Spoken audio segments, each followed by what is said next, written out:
Can you beat Elden Ring using only weapon arts? Yes. Yes, you can. You could probably beat this game using your nutsack as a D-pad if you really wanted to, you sick freak. I myself don't fit into that category though, so I'ma stick to these nice, normal challenge runs. Unless I got 100,000 subscribers. Then we can talk about it.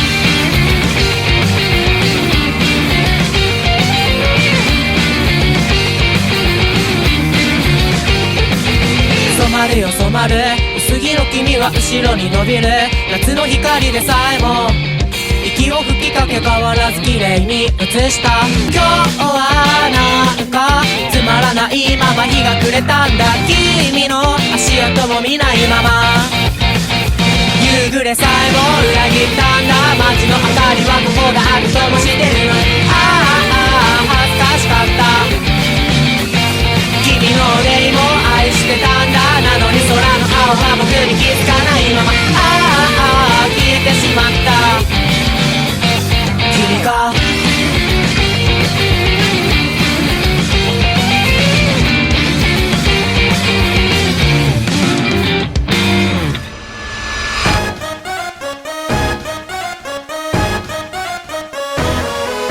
Hello, it's your boy Dixie Normus, whose appearance lives up to his name. Where do you think all that head size went? Now, for this run, there's only one right option, and it's of course Vagabond. No, not your homeless uncle, the starting class. The main reason I'm picking it is because it gets a strong Ash of War at the start, which is really gonna hard carry us through the grafted Scion fight right here at the beginning. Never mind. Now, as you can see, this isn't a skill issue, it's actually just the fact that my stats are a little low. But, against my better judgment, I decided to go challenge the big man with the even bigger feet, Morgott.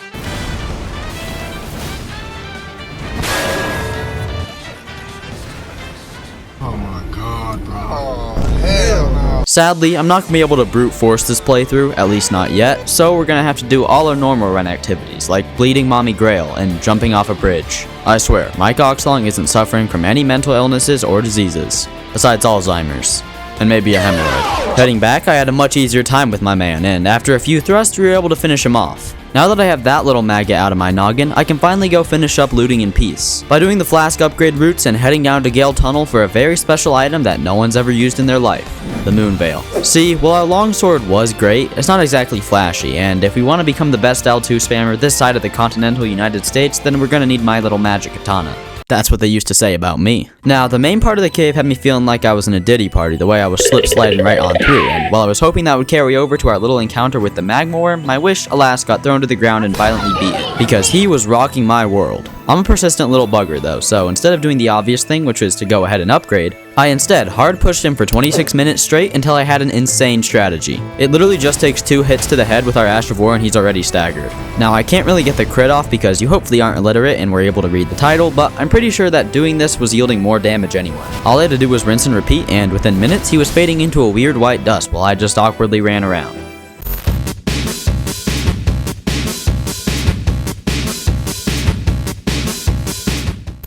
Now that I have my katana, we can actually move on with this journey of mine, but we first have to disappoint the gatekeeper guy for like the 24th time because I am not running through Stormveil again. To make a long story short, I just ran up all these big long pathways and hit the grace as fast as humanly possible, which means it's time for the guy who has a weird thing for dismembering people. Now, while I thought that the Moonveil would, at the very least, carry me through the Godric fight, I had to come to the realization that its damage is really atrocious. However, it's heavily spammable, which pretty much makes up for everything, and paired with the fact that Godric is basically the Glassjaw of Elden Ring, leaving himself open for very long periods of time, helped make this fight a power trip of me stepping on Godric, though knowing him, he probably was into that.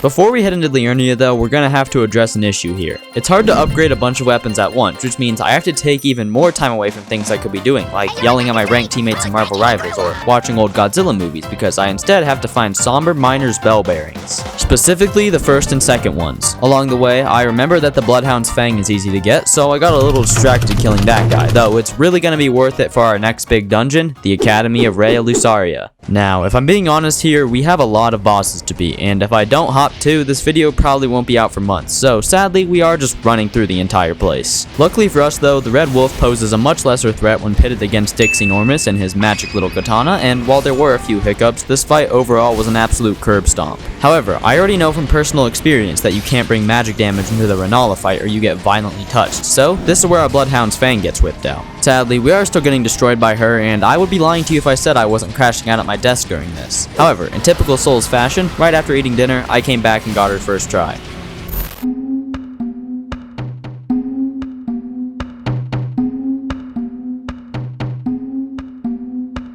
With our 2 great runes, I made the executive decision to immediately head up to the capital because I'm a masochist and I sure do love getting stomped on by the Draconic Tree Sentinel over and over. As you all know though, the Bloodhound's Finesse Ashavor is very overpowered, and after a good 30 minutes of banging my head against the wall, I realized that you can use your initial attack to get a hit and dodge out of the way, while using your follow-up to get in and get a second attack off. They don't call me the Thinker for nothing. When he transitioned to phase 2, I immediately started applying pressure because the longer you spend here, the more opportunities he has to bring down red lightning on your sorry carcass. With that strategy though, he inevitably died to the sword that bends to the left slightly, which to be fair, I can't really blame him. However, we don't have time to worry about him anymore because we have an entire capital to run through and ignore.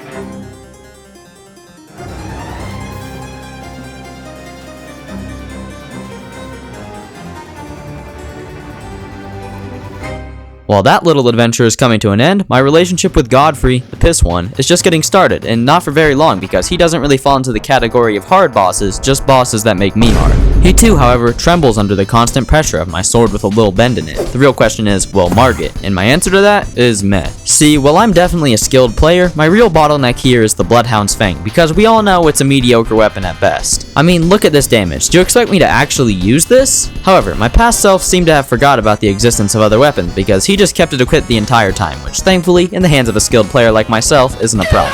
I just had to use the same strategy I've used for the last 3 bosses and we were rolling. It was in this fight I realized that the Fang could inflict bleed damage, which is a huge upside because it took him down really easily. While we're at it, I decided to take on Radahn, who at this point in the game isn't a challenge at all, and even better, I never had to use summons. That makes 4 out of 15 Remembrance bosses cleared though, and with the annihilation of the Mohglester himself, we can head down into the depths, which isn't something I usually say while playing Elden Ring. Now, unlike the rest of this disjointed run, I actually have a plan for my path down here, and it all starts with the Mimic tier. I use the true gamer strategy of unequipping all my weapons, then re-equipping them once my boy spawned in, so I can mercilessly beat the ever-loving crap out of him. He's just a little side quest though, because step 2 of this operation is the Regal Ancestor Spirit, who's locked behind these 5 little lantern things that are super well hidden. I bet you wouldn't have looked behind this tree, or maybe this hill.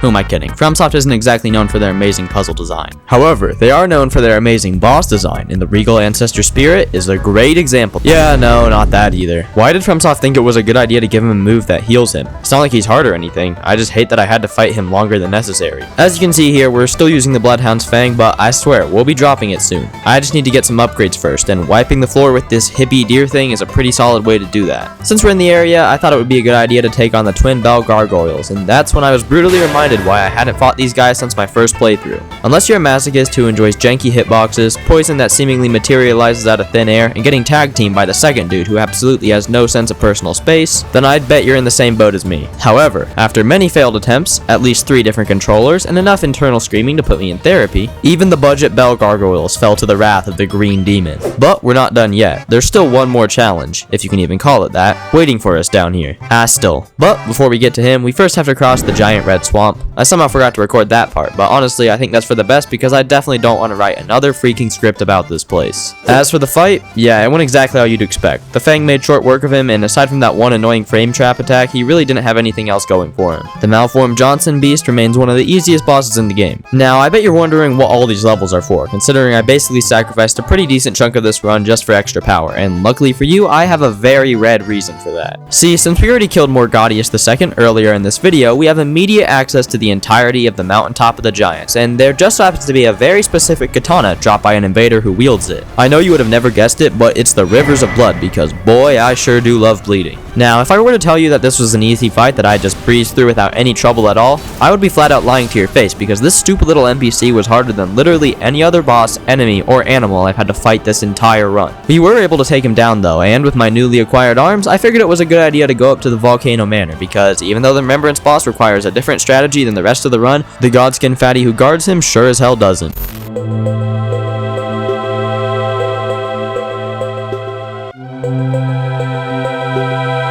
However, to get to our big man, we first had to trek through the Volcano Town because neither you or I have done the full manor quest since the release of the game. After flailing around in the dark for a little bit, killing some average length snakes, and heading up a very sturdy looking elevator, I was at the boss door where I got to deploy my brand new updated strategy.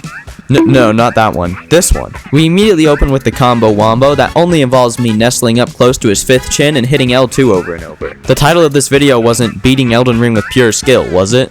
I do also want to take this time to say that this guy has some of the most diabolical attacks I've ever seen. Like, I don't enjoy getting thrust into or rolled on. However, a little later into the fight, a very interesting thing happened that I've literally never seen in all my time with this game. Somehow, he got himself stuck up there, but honestly, I feel bad for the statue he's standing on. I can't imagine how much pressure it's under right now. Anyway, while the Rivers of Blood damage wasn't great, that sweet bleed proc sure was, so you aren't gonna catch me, old boy C, complaining about any of that. However, one fight I'm gonna complain about is Rykard, because we have to swap weapons again. This time it's against my consent. See, as you probably already knew, he basically only takes damage from the Serpent Hunter Spear, which thankfully has an Ash of War that's not a buff, so we can use it. My main pet peeve with it though is that its first hit deals a much smaller amount of damage than its follow-up, by a very large amount, which sucks because a charged R2 essentially deals the same amount of damage without worrying about trying to land 2 hits while getting skadooshed by a giant snake.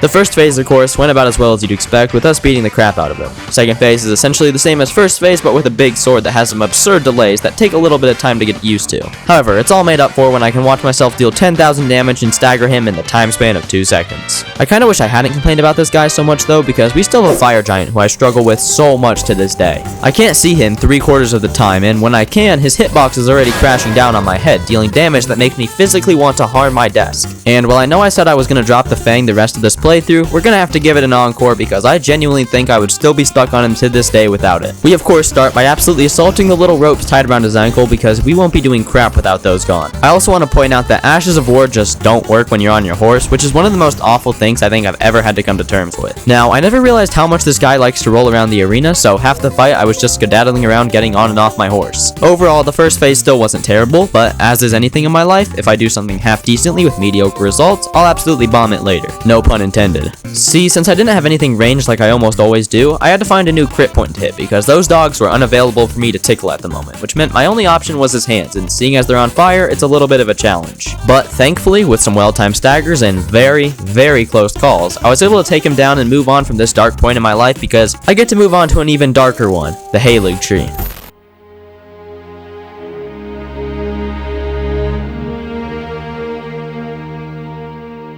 Now, to get there, we need both sides of the secret medallion, which I definitely did with very normal means so I could proceed on over to the United Kingdom. I cannot stress enough how much I hate this place. Everywhere I go, I get assaulted by a volley of arrows or stabbed by some assassin who's got nothing better to do than sit there invisible for all eternity. However, I was eventually able to light all 3 flames, and the only reason I'm making this area quick is because I spent an hour dying over and over again. And I know that doesn't sound like fun to your YouTube Shorts rotted brain. Luckily, the town of Ordino was significantly harder than my run on the Haligtree, and I mean run in the literal sense because we were moving. Not even the jump scare enemies could get me. With this strategy, we were at Loretta in just 6 minutes, which has to be a world record or something. Anyway, with my plethora of weapons, I settled on the Rivers of Blood because we only took down the fat dude with it, and since FromSoft basically accepted that it's broken, I'm gonna take full advantage of that and tank everything while effectively standing in one place. Because that's what professional Elden Ring gameplay looks like. After a few bleed procs, we were able to take him down with 0 effort and continue my little jaunt through the tree city thing. I really have no clue what it is. Our journey starts with us jumping over the rooftops in a very specific path I remembered off the top of my head and most definitely didn't watch a YouTube video on. From there, we dipped inside to continue this trek through the Rot River, which I've basically accepted that I'll never avoid. So we can head to the courtyard and get touched by a lot of special little insects. Now, if you haven't noticed yet, we're here to fight Malenia, Malenia, though in our current state, we're a little underpowered, and Rivers of Blood wasn't the HP melter I thought it was going to be, which means we're going to have to zhuzh up our build a bit and grab a few more levels, and since we can access it now, the Lich Dragon Fortisax fight is going to be a great way to get some money I'm not taxed on, and since the runes are flowing a little more,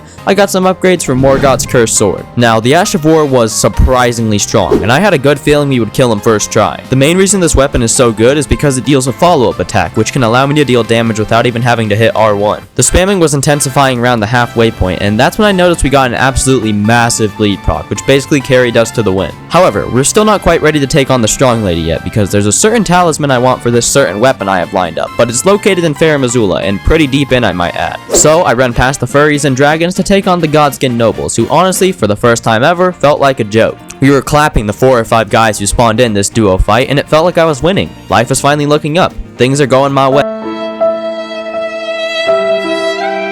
See, if you haven't already guessed, the talisman is the Shard of Alexander, and you probably already know you have to kill him to get it. And on everyone's soul, I haven't the slightest idea why he calls it a marvelous battle. We curb stomped the poor Pop, but either way, my build is finished, so we can return to Malenia with the one, the only, blasphemous blade.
With the Sword Lady down, we've completed one of the biggest hurdles of the run, which means it's mostly smooth sailing from there, though we have 2 bosses left in Farum Azula that kind of contradict everything I just said in that last sentence. The first of which being the Dragon Lord himself, Placidusax. Now, I'm using a seemingly very useless item, Death's Poker, and honestly, it is. The only thing that makes this incredible is its Ash of War, which is the entire point of this run. See, it not only builds up Frostbite extremely fast, but it also leaves the flame for a couple seconds, dealing damage over time while you can run away, so I was able to use that to dodge his lightning. However, while he did his huge fire attack, I went for the spam because it's a huge opening, and by Joe, that health bar, like a plastic plate I accidentally put in the toaster oven, was absolutely melted. This allowed us to have a really good start in phase 2, which went even better because after his cloud dash he was recovering for an incredibly long time, leaving himself very open and appealing to a man like myself. So I decided to thrust into him with my Death Poker, which took him down for good. Next up is Mohg, who also just so happens to be weak to Frostbite, so I decided to stay with my little poker for this one. Now, I almost one-cycled him a couple times, but unfortunately I was never able to pull it off, though that passive damage is incredible for this fight, because Mohg has a habit of standing there awkwardly like the random dude in gym class who never got picked, so that really helped with first phase. During second phase he starts loosening up though, which made it a little harder, and I absolutely burned through my flask for a while trying to get my footing, but once I did, things started rolling again. And I was able to find a couple openings where I could very quickly poke him a couple times before dodging away again. Luckily I didn't get Mohglested though, so that's all that matters. With the Lord of Blood defeated, we can finally finish up Farum Azula with the big bad Malekith. I decided to whip out the Rivers of Blood again because even though Death Poker would have been 10 times easier, I have to spice things up or this video's retention is going to go down and I'll be unemployed. Though I don't have to be if you just join my channel. It's only $1 per month. And the one person that's doing it, one of my good friends, agrees that it's well worth the investment. Anyways, I start by doing something that the combined singular brain cell of all the Rivers of Blood users always puts to good use, the L2 spam, which thankfully is taking a lot more damage off Beast Clergyman's health bar than Malenia. After getting a gigantic bleed proc, we were thrust headfirst into phase 2, where I got knocked around for a second, but thankfully recovered in time to run for the hills. From there, I got back in again for the second time and just chopped away until Marika's best boy fell at the feet at my wonderful Kadana. After that, I touched the darkness inside of me and watched a super epic cutscene.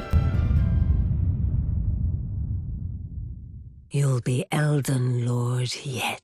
Of course I will. There's 3 bosses left, narrator lady. Speaking of bosses, we have the hardest in the game coming up. Gideon the All-Knowing, who definitely didn't die in under 30 seconds or anything. Now honestly, the Horalu fight went the same as every other boss I used the Rivers of Blood on, so I won't dwell on that too much unless you want to hear the same mediocre jokes for the 5th time. I'm seriously open to it. Anyways, yes, this was probably the most incredibly boring fight of this run, but we killed him, so that's all that matters. We're here at the ending. We've defeated every base game remembrance boss, and I think the real weapon art was the friends you made along the way. Now, I feel like this is a good time to say this, but I did a lot of stuff off camera throughout this run because 35 hours of footage would probably kill my SSD, but during that time I had picked up the Maria Executioner Sword, which has a very unique Ash of Ward. I don't know how you pronounce that, and I'm not even gonna try. Off rip, we're already able to get a ton of damage, which is very nice to see, and throughout the fight, though he is kinda spread out, there are some great opportunities to spin it a little, specifically after he pounds the ground. After only a couple thrusts, he was down, and the giant space slug was coming out of his corpse, and at least for this weapon, there are a ton of openings in this fight. And as long as you don't get violently touched before them, you're pretty much set. All I had to do was try to hug up on his crotch as long as I could and run away if he decided to do a massive explosion or crucify me. Either way, this was still the easiest fight on this playthrough since Morgott, so he was quite the final boss. That brings a wrap to the video though. In case you couldn't tell, this was by far the most work I think I've ever put into one of my projects, and the quality's getting better with each drop, so if you enjoyed this little journey of mine, please consider subscribing. I'm 3/25ths of the way to a YouTube play button. I'll also do the same thing in the DLC if you guys seem to enjoy this. Anyways, that's about it from me. Thanks to all my channel members, and bye!